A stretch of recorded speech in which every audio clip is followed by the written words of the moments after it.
On en revient à notre feuilleton de la semaine. Il s'intéresse à une boisson alcoolisée de la région, non pas le champagne, mais la bière. Saviez-vous qu'elle est un savoir-faire ancestral de la région? L'histoire de la bière en Champagne, c'est le premier épisode de ce feuilleton, signé Mélanie Cousin et Raphaël Doumergue. Cette boisson pétillante, à la robe dorée, est incontournable en Champagne-Ardenne. Et pourtant, ce n'est pas celle que l'on croit. Avant l'avènement du champagne, eh bien, la bière était l'alcool local, si on peut dire ça. On a cette identité qui est relativement méconnue par les habitants de notre région. Et pourtant, en fait, c'est vraiment une histoire forte entre les Champardonnais et la bière. Plongeons dans l'histoire de la bière. Il y a un peu plus d'un siècle, les Ardennes ont connu l'âge d'or des brasseries. Les vestiges de cette industrie sont aujourd'hui conservés au Musée européen de la bière dans le département de la Meuse. Si on remonte aux alentours de 1900, il y avait 230 brasseries ici dans les Ardennes, donc ce qui est assez colossal. Il y avait à peu près 300 000 habitants à l'époque, et donc c'est pratiquement une brasserie par village. Le marketing existait déjà bien il y a un siècle, il n'y a pas de doute.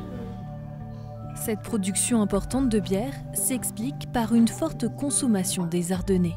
La Palme d'Or revenait à la ville de Revin, dans la vallée de la Meuse, qui tournait autour de 950 litres par an et par habitant, litres de bière donc consommés. Donc ça fait tout de suite, ça étonne toujours, mais faut aussi rappeler que la bière à cette époque-là, bien souvent remplaçait l'eau et titrait entre 0,5 et 1 degré, à peine plus, quoi. Quelques années plus tard, les cuves en étain dans les Ardennes arrêtent leur production.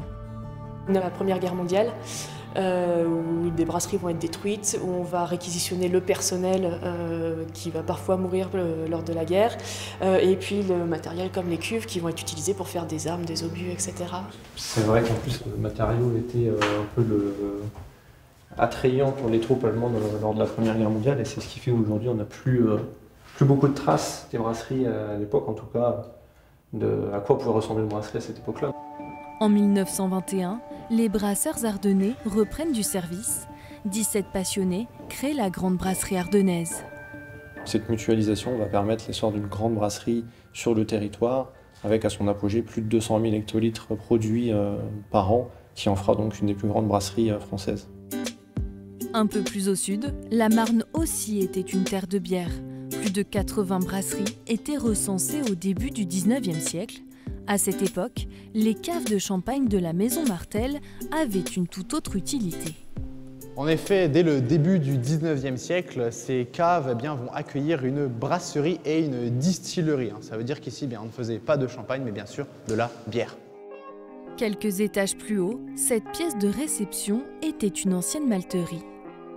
Alors, il faut s'imaginer qu'au-dessus de ces poutrelles métalliques, on va retrouver un plancher sur lequel on pouvait donc déposer le malt pour le sécher.